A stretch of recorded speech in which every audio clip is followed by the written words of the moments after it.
যারা আছে ছাত্রদল এখন সবাই আইনা বিকেলে এই কদ্দুর পর্যন্ত লই এটাকে নির্ধারণ আগে আমরা একটা সীমানা নির্ধারণ করে হেয়ার ফর বালু কত কাটা লাগে বা কি লাগে এই যে এগুলি আছে না ভাই আউট স্টেডিয়ামের মতো মাঠের দুই সাইডে জায়গা রাখে সব দর্শক বসার জন্য এই রাস্তা পর্যন্ত দূরের আগে কাজ করতে বাইরের পুরো আগে মাঠেরটা করে তারপর মাঠের নির্ধারণ করতে হবে কত ফুট লইব আমার হাই স্কুলের মাঠটা লইলো হয়নি মাফরিয়া এখানে আমরা যেমন আমি বলি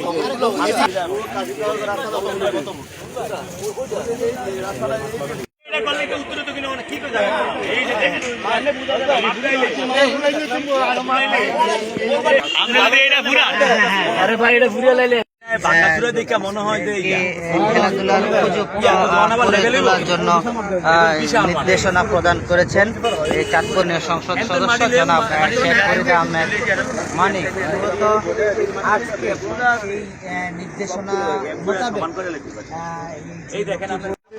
কাজের নির্দেশই তো আমরা করতে আছি, তারপরে মনে করি যে হয়তো ব্যক্তি মালিকানা সম্পত্তি কিনেন। আসসালামু আলাইকুম সুপ্রিয় দর্শক, সকলকে শুভেচ্ছা। নেতৃবৃন্দ এবং সবাইকে বলছে যে এই যে এখানে যে মাঠগুলি আছে এই মাঠগুলি একটু সংস্কার করে খেলা, এই ছোট ছোট মানুষ এবং শিক্ষার্থীদের মাদক থেকে বিরত রাখার জন্য যে আমাদের যে ইয়াং জেনারেশনকে খেলার জন্য উপযুক্ত একটা মাঠ তৈরি করার জন্য। জাকির ভাই বলেন, আপনি বলেন।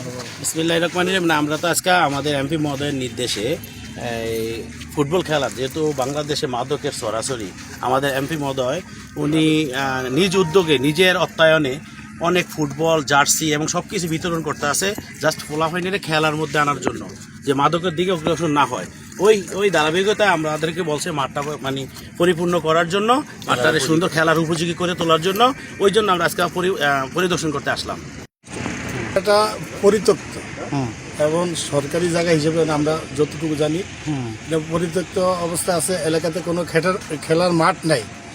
আমাদের মাননীয় সংসদ সদস্য জনাব শেখ ফরিদ আহমেদ মানিক ভাই খেলার প্রতি অত্যন্ত মনোযোগ, আগ্রহী, আর বাচ্চাদেরকে উনি যাতে খেলার মধ্যে থাকে এই জন্য উৎসাহ দেওয়ার জন্য নেতাকর্মীদেরকে বলছে মাঠগুলি যত পরে আছে সংস্কার করে সুন্দরভাবে খেলার উপযোগী করে দেওয়ার জন্য তাদেরকে নির্দেশনা দেওয়া হয়েছে। সেই হিসাবে আমরা এই ইউনিয়ন বিএনপির সিনিয়র সহ সভাপতি সহ স্বেচ্ছাসেবক দলের যুগ্ম আহ্বায়ক সোহেল মির্জা এবং ফয়েজ ব্যাপারী সহ আমার অন্যান্য নেতৃবৃন্দ সহ আমরা পরিদর্শনে আসলাম যে এটা কীভাবে কতটুকু ভাবে করা যায়, এই পরামর্শ দেওয়ার জন্য আমরা আসছি।